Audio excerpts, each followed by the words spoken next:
ke toko membeli kain, kena air kainnya basah.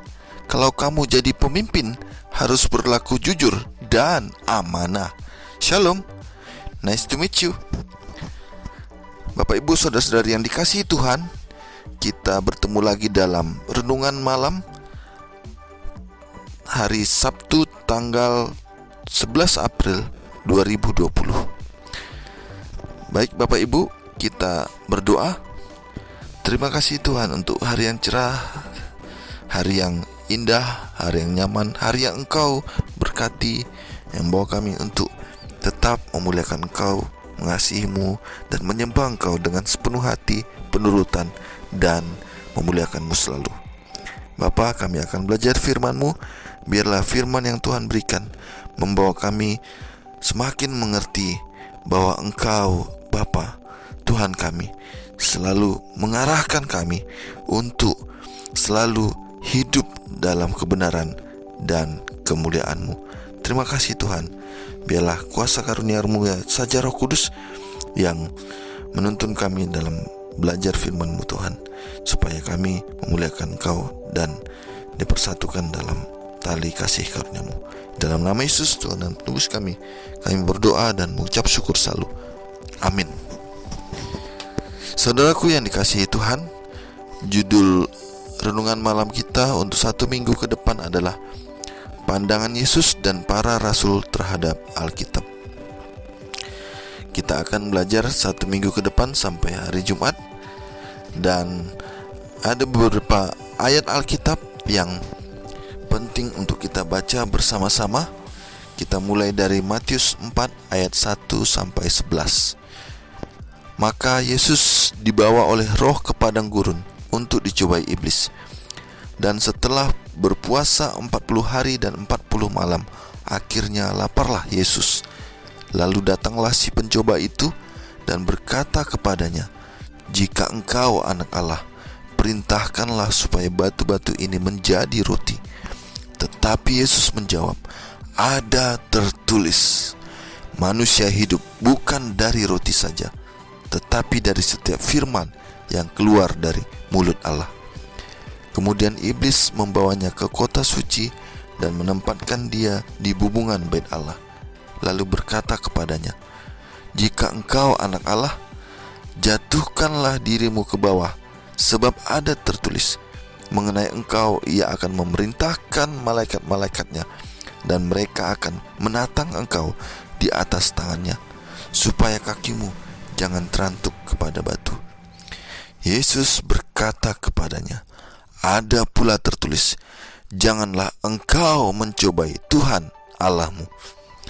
Dan iblis membawanya pula ke atas gunung yang sangat tinggi dan memperlihatkan kepadanya semua kerajaan dunia dengan kemegahannya, dan berkata kepadanya, "Semua itu akan kuberikan kepadamu jika engkau sujud menyembah aku." Maka berkatalah Yesus kepadanya, "Enyahlah engkau iblis, sebab ada tertulis, engkau harus menyembah Tuhan Allahmu, dan hanya kepada Dia sajalah engkau berbakti." Lalu iblis meninggalkan dia, dan lihatlah malaikat-malaikat datang melayani Yesus. Kemudian Matius 22 ayat 37 sampai 40. Firman Tuhan, jawab Yesus kepadanya, "Kasihilah Tuhan Allahmu dengan segenap hatimu, dan dengan segenap jiwamu, dan dengan segenap akal budimu. Itulah hukum yang terutama dan yang pertama.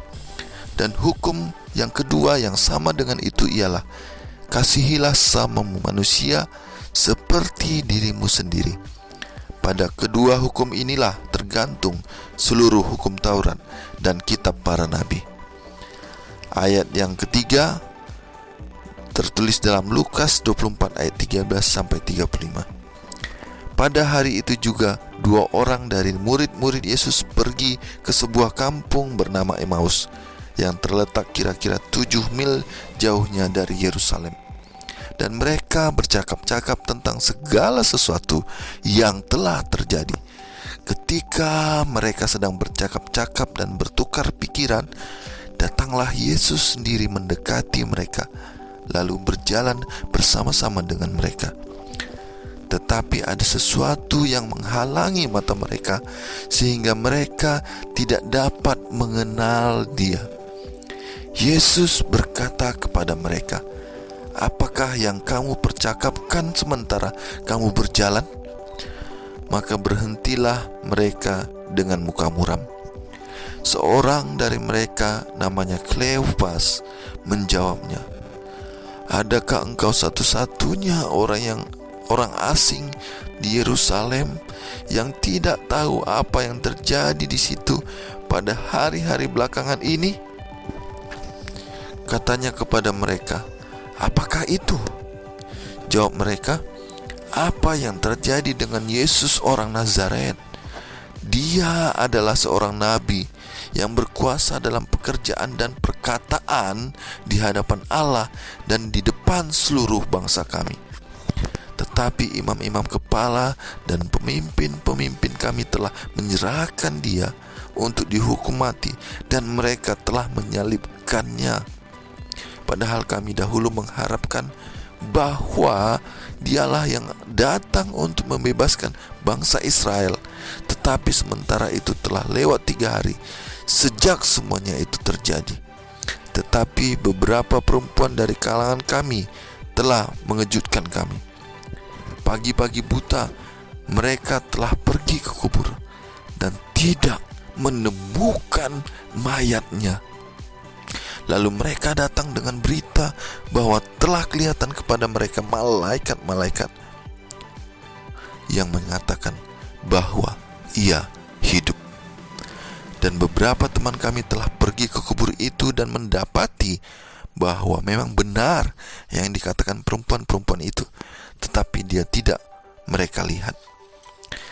Lalu Ia berkata kepada mereka, "Hai kamu orang bodoh, betapa lambannya hatimu, sehingga kamu tidak percaya segala sesuatu yang telah dikatakan para nabi. Bukankah Mesias harus menderita semuanya itu untuk masuk ke dalam kemuliaannya?" Lalu Ia menjelaskan kepada mereka apa yang tertulis tentang Dia dalam seluruh kitab suci, mulai dari kitab-kitab Musa dan segala kitab nabi-nabi. Mereka mendekati kampung yang mereka tuju. Lalu Ia berbuat seolah-olah hendak meneruskan perjalanannya. Tetapi mereka sangat mendesaknya, katanya, "Tinggallah bersama-sama dengan kami, sebab hari telah menjelang malam dan matahari hampir terbenam." Lalu masuklah Ia untuk tinggal bersama-sama dengan mereka. Waktu Ia duduk makan dengan mereka, Ia mengambil roti, mengucap berkat, lalu memecah-mecahkannya dan memberikannya kepada mereka. Ketika itu terbukalah mata mereka dan mereka pun mengenal Dia, tetapi Ia lenyap dari tengah-tengah mereka. Kata mereka seorang kepada yang lain, "Bukankah hati kita berkobar-kobar ketika Ia berbicara dengan kita di tengah jalan dan ketika Ia menerangkan kitab suci kepada kita?" Lalu bangunlah mereka dan terus kembali ke Yerusalem. Di situ mereka mendapati ke-11 murid itu. Mereka sedang berkumpul bersama-sama dengan teman-teman mereka. Kata mereka itu, "Sesungguhnya Tuhan telah bangkit dan telah menampakkan diri kepada Simon." Lalu kedua orang itu pun menceritakan apa yang terjadi di tengah jalan dan bagaimana mereka mengenal Dia pada waktu Ia memecah-mecahkan roti. Ayat berikutnya Lukas 24 ayat 44. Ia berkata kepada mereka, "Inilah perkataanku yang telah kukatakan kepadamu ketika aku masih bersama-sama dengan kamu, yakni bahwa harus digenapi semua yang ada tertulis tentang aku dalam kitab Taurat Musa dan kitab nabi-nabi dan kitab Mazmur." Lalu Ia membuka pikiran mereka sehingga mereka mengerti kitab suci. Lukas 24 ayat 45. Berikutnya Lukas 4 ayat 25 sampai 27, firman Tuhan, Dan aku berkata kepadamu, dan kataku ini benar, pada zaman Elia terdapat banyak perempuan janda di Israel ketika langit tertutup selama 3 tahun dan 6 bulan, dan ketika bahaya kelaparan yang hebat menimpa seluruh negeri. Tetapi Elia diutus bukan kepada salah seorang dari mereka, melainkan kepada seorang perempuan janda di Sarfat di tanah Sidon. Dan pada zaman Nabi Elisa, banyak orang kusta di Israel, dan tidak ada seorang pun dari mereka yang ditahirkan selain daripada Naaman, orang Syria itu. Ayat terakhir Kisah Para Rasul 4 ayat 24 sampai 26. Ketika teman-teman mereka mendengar hal itu, berserulah mereka bersama-sama kepada Allah, katanya, "Ya Tuhan, Engkaulah yang menjadikan langit dan bumi, laut dan segala isinya. Dan oleh Roh Kudus dengan perantaraan hamba-Mu Daud, bapa kami, Engkau telah berfirman, mengapa rusuh bangsa-bangsa, mengapa suku-suku bangsa mereka-reka perkara yang sia-sia? Raja-raja dunia bersiap-siap dan para pembesar berkumpul untuk melawan Tuhan dan yang diurapinya." Ayat-ayat di atas yang sudah kita baca bersama-sama akan membantu kita untuk mengerti pelajaran kita, renungan malam kita dalam 1 minggu ini. Mari kita baca kembali dan renungan kembali ayat-ayat tersebut selama kita mempelajari renungan malam kita dalam 1 minggu ke depan. Bapak Ibu, ayat hafalan kita dalam pelajaran 1 minggu ini berbunyi, tetapi Yesus menjawab, ada tertulis, manusia hidup bukan dari roti saja, tetapi dari setiap firman yang keluar dari mulut Allah. Matius 4 ayat 4. Sangat disayangkan di zaman postmodern ini, Alkitab secara meluas ditafsirkan melalui cara pandang filsafat yang mempertanyakan wewenang dan pengilhamannya. Faktanya, Alkitab dipandang hanya sebagai gagasan manusia yang hidup dalam suasana budaya primitif, yang tidak mungkin memahami dunia sebagaimana yang kita miliki sekarang. Pada saat yang sama, unsur supraalami telah diremehkan atau bahkan disingkirkan dari Alkitab. Mengubahnya menjadi dokumen yang seharusnya adalah pandangan Allah atas manusia, menjadi pandangan manusia atas Allah. Dan sebagai akibatnya, bagi banyak orang, Alkitab menjadi sangat tidak relevan pada zaman pemikiran Darwinisme dan filsafat modern ini. Namun demikian, kita sepenuhnya menolak sikap seperti itu. Sebaliknya, kita melihat dalam Perjanjian Baru cara yang diinspirasikan dalam memandang keseluruhan Alkitab dengan mempelajari bagaimana Yesus dan para rasul memahami Perjanjian Lama. Satu-satunya Alkitab yang mereka miliki saat itu. Bagaimanakah mereka berhubungan dengan orang-orang, tempat-tempat, dan peristiwa-peristiwa yang diceritakan? Apa asumsi dan metode penafsiran mereka selanjutnya? Mari kita ikuti mereka dan pengertian mereka yang kontras dengan kesalahpahaman orang-orang yang tidak diilhami, yang anggapannya hanya menuntun pada skeptisisme dan keraguan akan firman Tuhan. Baiklah, kita akan belajar firman Tuhan dalam 1 minggu ke depan.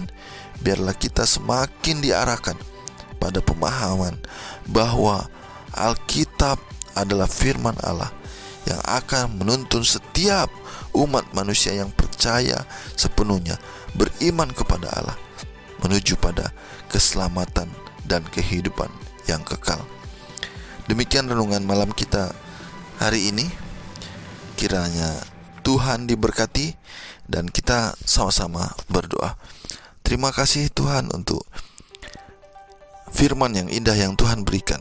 Biarlah Bapa, firman ini membawa kami kepada pemahaman yang jelas dan tegas bahwa satu-satunya firman Tuhan yang tertulis bagi kami adalah Alkitab, yang membawa kami lebih merendahkan hati dan jiwa kami di hadapan-Mu Bapa, untuk menjadikan kami orang yang menurut kehendak-Mu dan memuliakan Engkau.